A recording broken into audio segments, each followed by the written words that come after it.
बिस्मिल्लाहिर्रहमानिर्रहीम। अस्सलाम वालेकुम व्यूअर्स, आप देख रहे हैं मेरा यूट्यूब चैनल होममेड। दोस्तों, आज मैं आपसे एक नहायत ही यूनिक फार्मूलेशन शेयर करने जा रहा हूं, जो यूट्यूब पे आपको बहुत कम ही मिलेगी। तो दोस्तों, वीडियो पूरी देखनी है, कोई चीज़ स्किप नहीं करनी, वरना फिर किसी चीज़ की समझ नहीं आएगी। दोस्तों, आज मैं आपसे डिटर्जेंट एंजाइम की फार्मूलेशन शेयर करने जा रहा हूं। दोस्तों, ये कमर्शियल फार्मूलेशन है। और दोस्तों, इसमें हम जो जो इंग्रेडिएंट इस्तेमाल कर रहे हैं, उसमें सबसे पहले पानी है 50 ग्राम और ऑक्सैलिक एसिड 30 ग्राम। दोस्तों, ऑक्सैलिक एसिड को सबसे पहले हम पानी में हल करेंगे। जब बिल्कुल यकजा हो जाए, फिर उसके में दूसरे इंग्रेडिएंट्स हम डालेंगे। दोस्तों, ऑक्सैलिक एसिड को हम पानी में मिक्स कर रहे हैं। दोस्तों, पूरी तरह इसको हल करना है, पानी में बिल्कुल यकजा हो जाए, कोई इसके क्रिस्टल नीचे सेटल नहीं होने चाहिए, वरना फिर हमारा जो प्रोडक्ट है वो सही नहीं बनेगा और सही फंक्शन नहीं करेगा। तो दोस्तों, हम ऑक्सैलिक एसिड को पानी में हल कर रहे हैं। दोस्तों, इसमें बेशक तेज़ी से हल कर ले, बस नीचे ना गिरे। दोस्तों, हमारा ऑक्सैलिक एसिड पानी में हल हो गया है। दोस्तों, अभी हम हाइड्रोजन परऑक्साइड डालेंगे इसमें 20 ग्राम।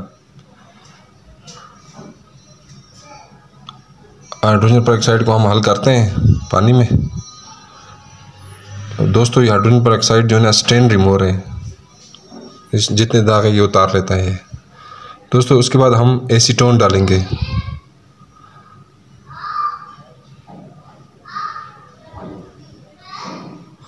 ये दोस्तों एसीटोन है, ये 30 ग्राम हम डालेंगे इसमें।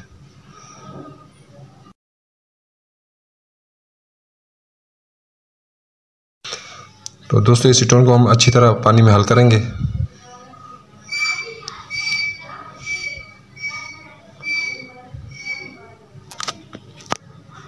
दोस्तों, हमारा एसीटोन हल हो गया। अभी हम इसमें डालेंगे प्रोपानोल 70%, ये 20 ग्राम है।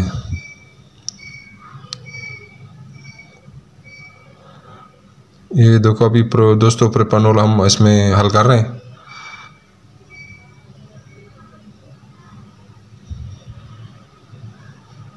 दोस्तों, ये चीज़ें पानी में जल्दी हल हो जाती हैं, टाइम नहीं लेती इतना। दोस्तों, इसके बाद हम एसिटिक एसिड डालेंगे 10 ग्राम।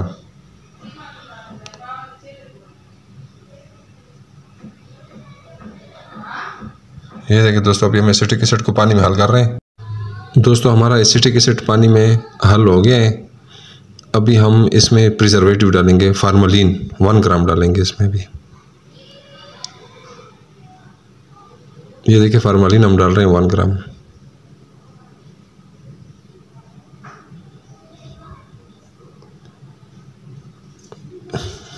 वन ग्राम डालना है, ज़्यादा नहीं डालना इसमें। तो फार्मलिन को भी हम हल कर लेते हैं इस सोल्यूशन में। दोस्तों, उसके बाद हम कलर डालते हैं, ग्रीन कलर। दोस्तों, कलर ऑप्शनल है, आप डालें ना डालें कोई फ़र्क नहीं पड़ता इससे। तो मेरे पास ग्रीन कलर में थोड़ा सा डाल लेता हूँ, इसमें हल्का सा टच देना है बस थोड़ा सा। ये होता है कि कलर से थोड़ी सी खूबसूरती आ जाती है, और कलर का कोई फंक्शन नहीं है। तो दोस्तों, कलर हमेशा अगर यूज़ करना है तो केमिकल कलर यूज़ करना है, फूड कलर नहीं यूज़ करना है, क्योंकि फूड कलर कुछ अर्से के बाद ख़त्म हो जाता है बिल्कुल। दोस्तों, उसके बाद इसमें खुशबू डालेंगे। दोस्तों, खुशबू भी ऑप्शनल है, आपकी मर्ज़ी है, डालें ना डालें। तो खुशबू से ये तो ज़रा खुशबू अच्छी आती है, क्योंकि एसीटोन की खुशबू काफ़ी तेज़ होती है। तो इस खुशबू से थोड़ी सी उसकी एसीटोन की खुशबू थोड़ी सी कम हो जाती है। एसीटोन की खुशबू तेज़ चुभने वाली होती है ना। दोस्तों, उसके बाद हम ये डालेंगे एमल्सिफायर HPMC, hydroxy propyl methyl cellulose. ये हम 4 ग्राम डालेंगे इसमें। दोस्तों, HPMC से हमारा जो डिटर्जेंट एंजाइम है ये थिक हो जाएगा, यानी गाढ़ा हो जाएगा। ये देखिए, थोड़ी देर के बाद देखें ये गाढ़ा हो जाएगा। दोस्तों, अभी हम इसको हल कर रहे हैं, अच्छी तरह हल करना है, कोई डली इसकी रहनी नहीं चाहिए। क्योंकि अगर कोई डली रह गई तो फिर हमारा सारा प्रोडक्ट बेकार हो जाएगा और इसकी लुक बिल्कुल ख़राब हो जाएगी। दोस्तों हमारा प्रोडक्ट बिल्कुल गाढ़ा हो गया है, थिक। ये देखें कितनी प्यारी लुक है इसकी। दोस्तों अगर आप चैनल पर नए हैं तो चैनल को सब्सक्राइब कीजिए और बेल आइकन दबाइए ताकि इस तरह की अच्छी अच्छी वीडियो की नोटिफिकेशन आपके पास आती रहे। तो दोस्तों दुआ में याद रखिएगा। इजाज़त चाहूँगा। रब राखा।